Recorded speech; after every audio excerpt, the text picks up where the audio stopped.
Let's all go to the ballpark, so grab your peanuts and Cracker Jack. The boys of summer are back, baby.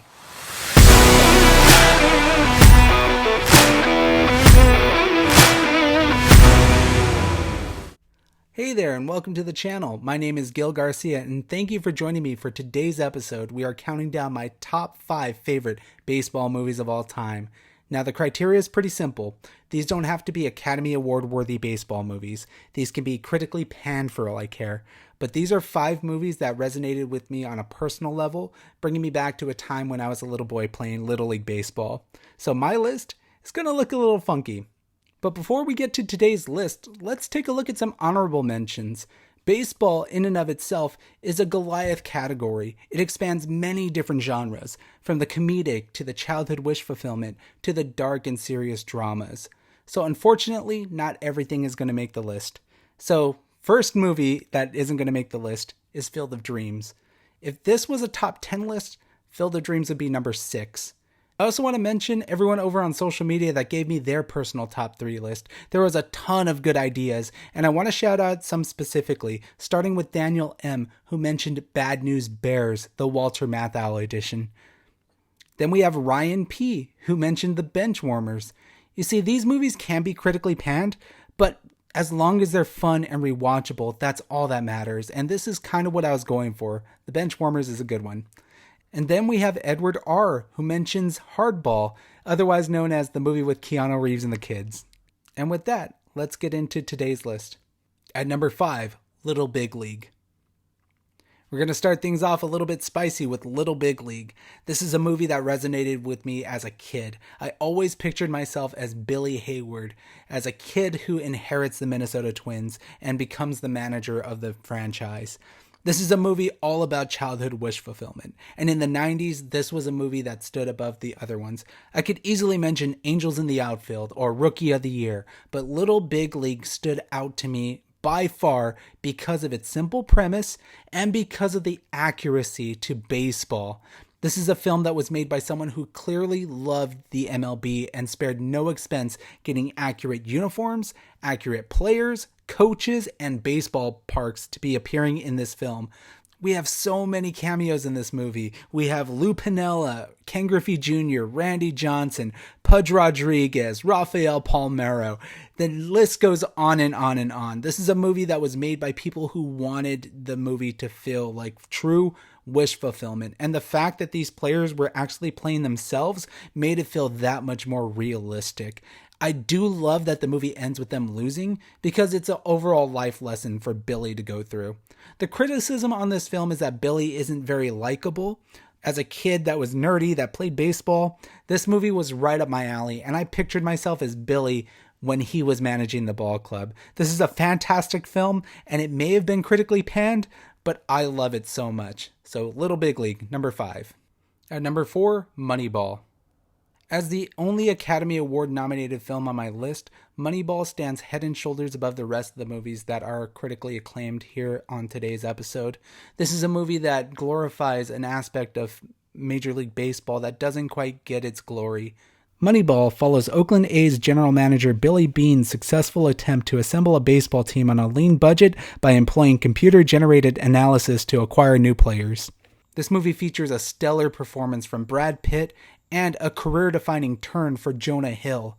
This is a movie that will get you off your seat cheering for the Oakland A's as Hatteberg hits that game-winning home run at the end. And what I love the most about this film is the ending. Oh my God, the ending still gives me goosebumps. When Brad Pitt is driving home and he hears the tape from his daughter telling him that it's okay to be a loser, just enjoy the show. It's such a simple, provocative message that will leave you in tears. And number 3, Major League. When you talk about movies that hold up to this day, Major League is not only a classic, but it's one of the greatest comedic films of all time. In 1989's Major League, the new owner of the Cleveland Indians puts together a purposely horrible team so that they'll lose and she can move the team to Miami. But when the plot is uncovered, the team starts winning just to spite her. This is a movie that I could watch over and over and over again and never get tired of. All the bits still land.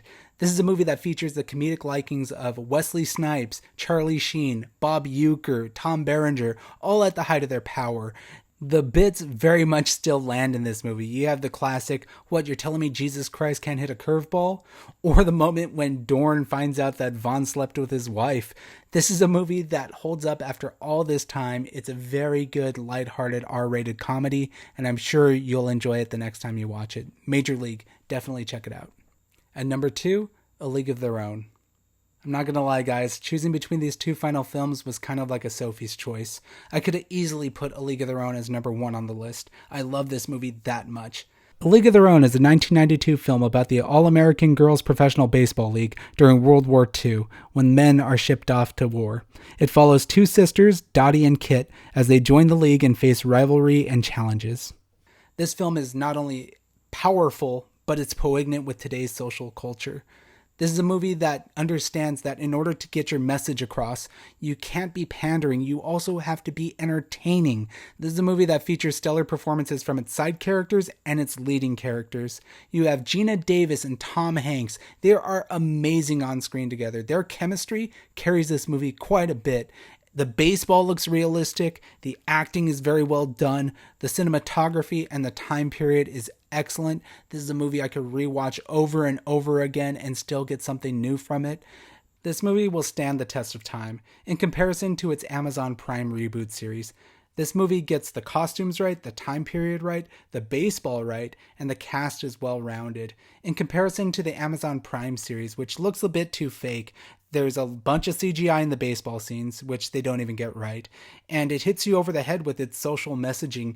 If you are going to watch A League of Their Own, watch the film. Do not watch the Amazon Prime series. I'm guaranteeing you're going to love it. This movie is a classic.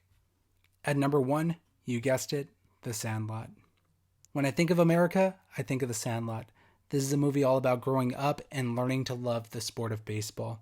This movie takes me back to a time when even myself and my friends would go out into the yard, out into the street and play ball, because that's what this movie is about. It's about childhood wish fulfillment. In The Sandlot, Scotty Smalls moves to a new neighborhood where he manages to make friends with a group of kids who play baseball at the local sandlot. Together, they go on a series of funny and touching adventures until the boys run into trouble when Smalls borrows an autographed baseball from his stepdad and hits it over a fence. This film stretches across generations of families and baseball fans. There's a reason why many MLB organizations and players celebrate this film every year. It's a piece of Americana that represents the purity of the sport, the America's pastime, so to speak. When I think of baseball and the 4th of July, I think of this movie. And what's not to like? There's so many quotable lines and memorable scenes. You have the, "You're killing me, Smalls.